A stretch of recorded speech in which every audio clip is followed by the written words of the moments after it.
What makes a story truly chilling? Is it the unsettling details, the eerie atmosphere, or the haunting idea that it might be based on real events? In 2005, The Exorcism of Emily Rose captivated audiences with its blend of supernatural horror and legal drama. But what truly set it apart was the real-life tragedy that inspired it. The film draws from the story of Anneliese Michel, a young German woman whose life became the center of one of the most controversial cases in modern history. Her struggle with supposed demonic possession, her untimely death, and the trial that followed left a legacy of questions about faith, medicine, and the complexities of the human mind. Today, we're peeling back the layers of this haunting tale. Join me as we explore the life of Anneliese Michel, the exorcisms that captured the world's attention, and the cultural impact of her story. If you are fascinated by the real events that inspire some of Hollywood's scariest films, don't forget to like this video and subscribe for more. Anneliese Michel was born in 1952 in Liebelfing, a small town in Bavaria, Germany, to a devoutly Catholic family.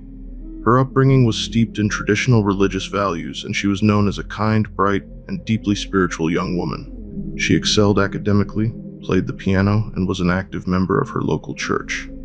But beneath this idyllic surface, storm clouds were gathering.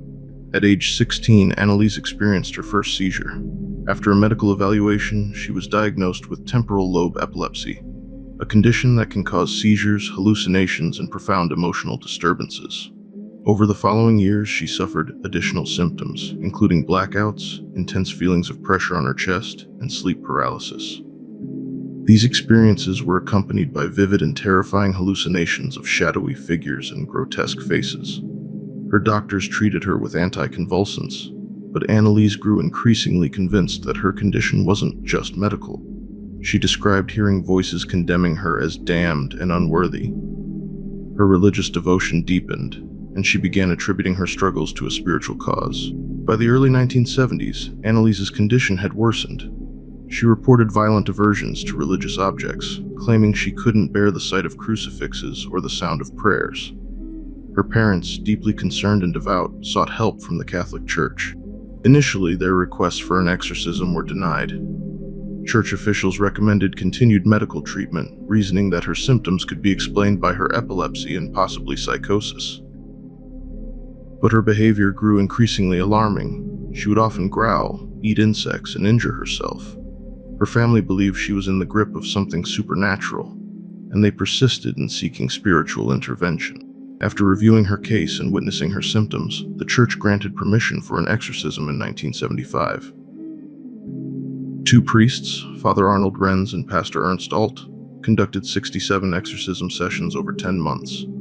The sessions, some of which were recorded, paint a disturbing picture of Anneliese's torment. Her voice took on guttural tones, and she claimed to be possessed by multiple demonic entities, including Lucifer, Judas Iscariot, and even historical figures like Hitler. These sessions were physically and emotionally grueling. Anneliese's condition continued to deteriorate. She stopped eating and drinking, reportedly stating that she wanted to atone for the sins of others. Her health declined rapidly, and by July 1st, 1976, she passed away. She was only 23 years old, weighing just 68 pounds at the time of her death. The official cause was determined to be malnutrition and dehydration. Anneliese's death sparked international attention and a high-profile trial. Her parents and the two priests who conducted the exorcisms were charged with negligent homicide.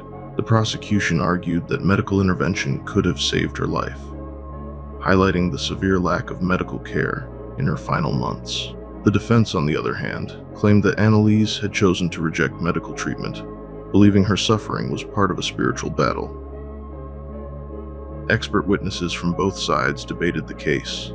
Doctors testified that her symptoms aligned with epilepsy and psychosis, while theologians argued that her behavior matched the church's criteria for demonic possession. The court ultimately convicted all four defendants of manslaughter, sentencing them to 6 months in prison, later reduced to probation. Decades later, The Exorcism of Emily Rose brought Anneliese's story to the big screen. Directed by Scott Derrickson, the film blends supernatural horror with courtroom drama, leaving audiences to decide. Was Emily Rose possessed, or was she suffering from a misunderstood medical condition? Jennifer Carpenter's portrayal of Emily Rose brought a chilling realism to the story. and the film's dual narrative of science versus faith resonated with viewers worldwide. Unlike many horror films, The Exorcism of Emily Rose doesn't present a clear answer. Instead, it explores the ambiguity of Anneliese's story, challenging audiences to reflect on their beliefs about faith, mental health, and the unknown.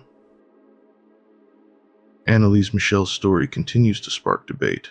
For some, it's a cautionary tale about the dangers of ignoring medical science. For others, it's evidence of spiritual realities beyond human understanding.